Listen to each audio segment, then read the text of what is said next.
안녕하세요, 여러분. 테리 아빠입니다. 이미 잘 알고 계시겠지만 23년 1월부터 지금까지 지속되고 있는 메타가 있는 것 같아 오늘 말씀드리려 합니다. 저도 연초에 좀 크게 투자했다가 매도 결정을 어리석게 내려서 아직도 좀 속이 쓰린 프로젝트이기도 합니다. 여러분도 다들 아시겠지만 잭 버처의 첵스 VV라고 하는 NFT 프로젝트입니다. 제가 해당 프로젝트에 처음 투자를 결정하게 된 이유는 두 가지가 있었는데요. 첫 번째는 프로젝트 설립자와 경험이었습니다. 먼저 설립자인 잭 버처는 비주얼 밸류라고 하는 광고 에이전시 회사의 파운더였고, 이 회사를 설립하기 이전에는 포춘, 포르쉐, 맥도날드, 티파니 같은 다수의 글로벌 기업들의 광고 프로젝트를 진행한 경험이 있었습니다. 이런 어마어마한 회사들과 광고 프로젝트를 진행한다? 그런데 그 사람이 본인의 프로젝트를 엄청난 열정을 보이며 진행한다. 저는 기대를 걸어봐도 좋겠다고 생각했습니다. 두 번째 이유는 다들 보시는 트위터 팔로워입니다. 현재 26만 명 정도의 팔로워를 보유하고 있고, 당연히 라이언 카슨, 게리 바이너척, DK 등 인플루언서들이 팔로워에 속해 있었습니다. 그런데 제가 보던 다른 트위터 계정과 조금 달랐던 게, 제2 과거의 시장에서 주목받을 만한 NFT 프로젝트가 없었음에도 이러한 F3 인플루언서들이 팔로워로 있었다는 점입니다. 웹3, NFT 등에 대한 내용도 없었고, 그저 본인 회사에서 생각하는 중요한 비전들을 시각화해서 이미지를 업로드한 정도였죠. 하지만 그 이미지들이 굉장히 심플하면서도 의미를 명확히 전달하고 있었기 때문에 적어도 본질에 대한 고민과 이를 시각화하는 능력이 뛰어난 사람 또는 회사라고 저는 생각했습니다. 이렇게 첫 매수를 하고 보름 정도 지난 이후 추가 매수를 했습니다. 제 모든 NFT를 정리하고 모든 이더를 몰빵했는데 그때 주변 분들이 왜 그렇게 도박을 하냐고 우려를 하셨던 게 생각나네요. 제가 추가 매수를 결정한 이유도 두 가지였는데요. 프로젝트 수행 능력과 프로젝트 자체의 개성이었습니다.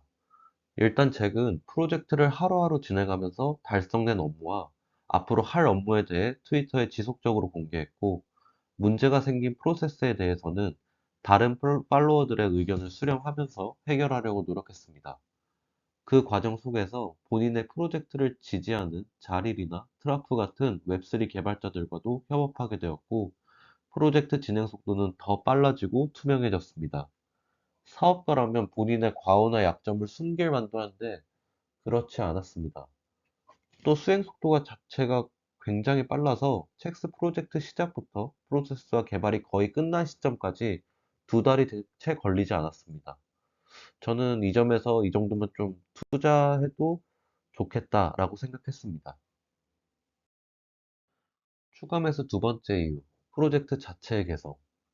처음에는 프로젝트에 대한 별다른 방향성이 공개되지 않았는데 보름쯤 지나가니 방향성과 그 결과물들이 업로드되기 시작했습니다. 첵스의 소유자는 두 가지 결정권을 갖게 됩니다. 하나는 리빌에 대한 선택, 다른 하나는 리빌 후 색상이 결정된 두 가지 수집품을 결합해서 어떤 색상의 NFT를 남길지에 대한 결정입니다. 기존의 NFT 리빌이라고 하는 것은 동일한 이미지의 NFT가 특정 시점이 도래하면 제작사가 미리 만들어 놓은 이미지로 메타데이터가 바뀌는 것이었다면, 첵스는 리빌을 할 건지 아니면 리빌하지 않은 상태로 놔둘 건지에 대한 선택권을 소유자들한테 부여했습니다. 만약 소유자가 리빌을 선택한다면 이는 NFT가 기존 에디션에서 리빌 에디션으로 이동됨을 뜻하고 다음 프로세스인 NFT 결합 및 소각을 진행하게 됩니다.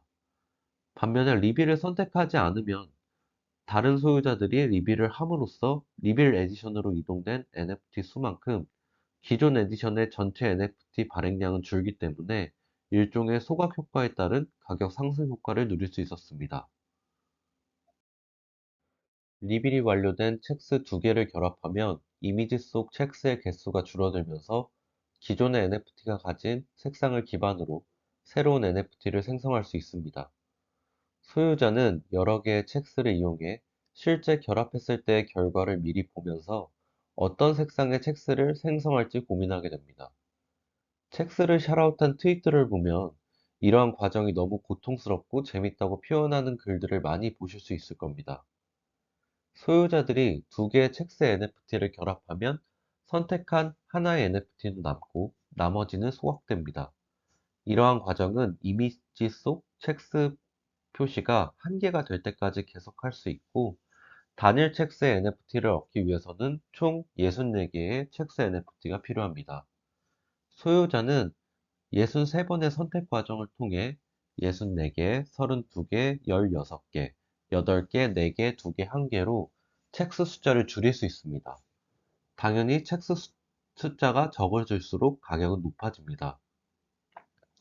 결과적으로 첵스는 일종의 게임 이론을 통해 리빌을 할지, 아니면 희귀성에 대한 기대감과 함께 언리빌된 첵스를 팔지에 대한 선택과 리빌된 첵스들을 조합해서 어떤 색상을 남길지에 대한 물음을 소유자에게 던지는 독특한 프로젝트였습니다. 제가 처음 봤을 때 가격이 0.02더였으니까 가격이 거의 고점까지 했으면 80배 정도가 올랐던 것 같습니다. 뭐 지금은 좀 떨어진 상태고요. 다음 메타가 오면 좀 더 빠르게 공유드리고 수 있도록 하겠습니다. 감사합니다.